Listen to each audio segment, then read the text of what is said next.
Have you ever felt like the more you think deeply, the more isolated you become?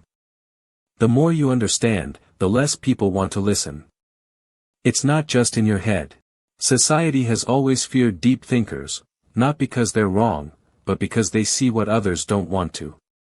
Let's talk about why intelligence is actually a curse in today's world.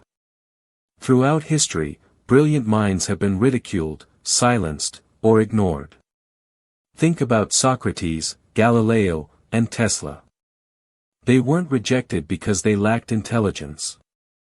Far from it. They were rejected because their ideas challenged the very fabric of society. These people saw the world in ways no one else did, and it made others uncomfortable. And deep down, we all know this. So why does it happen? Why is intelligence such a threat? Let's dig into something called the mirror effect. When you stand next to someone physically stronger, you don't necessarily feel weak. You might admire their strength. When you meet someone wealthier, you may envy them, but you don't feel personally attacked. But, when you meet someone more intellectually superior, something happens. You feel inadequate, even if the person says nothing at all. You see, intelligence doesn't just challenge ideas. It challenges egos. Deep thinkers reflect back to others their own limitations, something most people don't want to see. Our brains are wired for social acceptance, not for truth. For most of history, fitting in with the tribe was a matter of survival. That's why we naturally reject those who challenge the norms. Because deep thinkers force us to confront uncomfortable truths about ourselves. Modern neuroscience explains this reaction.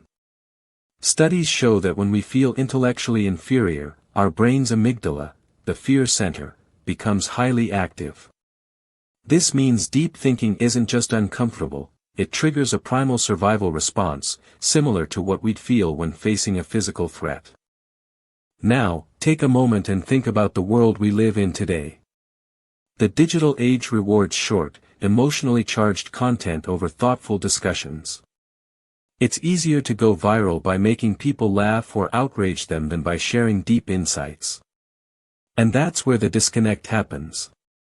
The more intellectual someone is, the harder it becomes to condense their ideas into something that can go viral.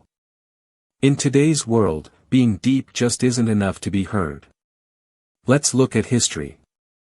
Galileo, Tesla, and Socrates were all ridiculed or punished for their groundbreaking ideas.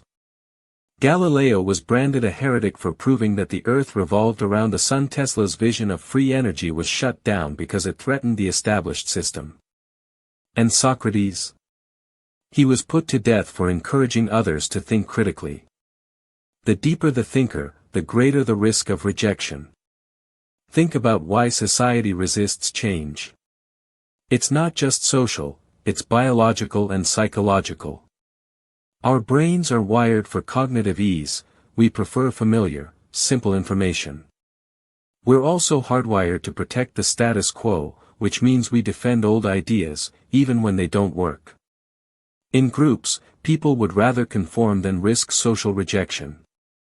That's why new, disruptive ideas often face resistance. So, what can deep thinkers do in this world that values comfort over truth?